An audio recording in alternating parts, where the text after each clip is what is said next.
Hello everyone, welcome to Excel Beginner Series. This is video number 13.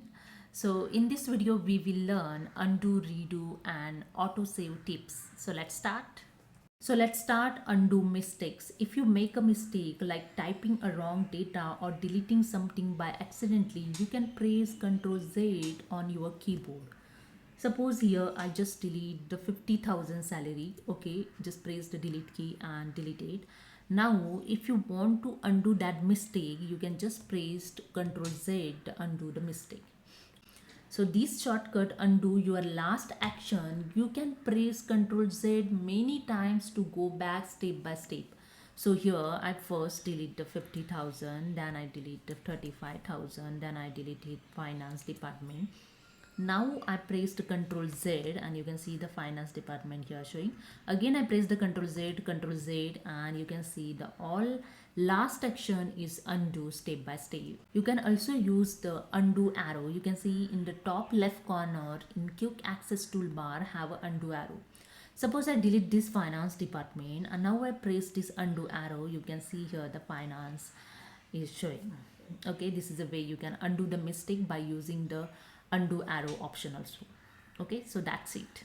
So next, redo action. If you undo something and want it back, press Ctrl plus Y, redo action.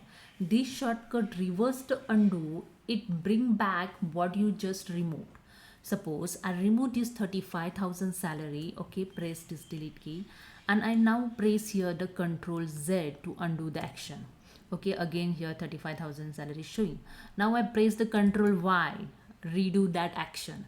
Ctrl Z, undo the action. Ctrl Y, redo action. Okay, and you can also click the redo arrow. So here again I go to the top left corner in quick access toolbar. You can see the redo arrow. So here I press Ctrl Z and now I press the redo arrow. Just click on the redo. You can see the action is redo. That's it.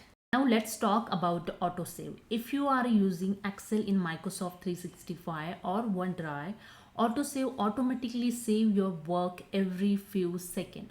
You can see the autosave switch at the top left corner screen. The turn on it to save changes. I just click on the turn on to save changes automatically, or turn it off if you want to save manually. Suppose I turn off this autosave option. Now if you want to save something, just press the Ctrl S manually. Okay, this shortcut is the best habit to avoid the losing your work. Okay, suppose I enter here the 50,000 salary and I press here the Ctrl S to save this salary. When I press the Ctrl S, you can see top of the Excel name, you can see the saving is in process showing. Okay, it means your Excel sheet is saved. Okay, this is a way you can use manual save shortcut Ctrl plus S to save your data in Excel. Okay, so hope you understood. If you like this, please subscribe. Thank you so much.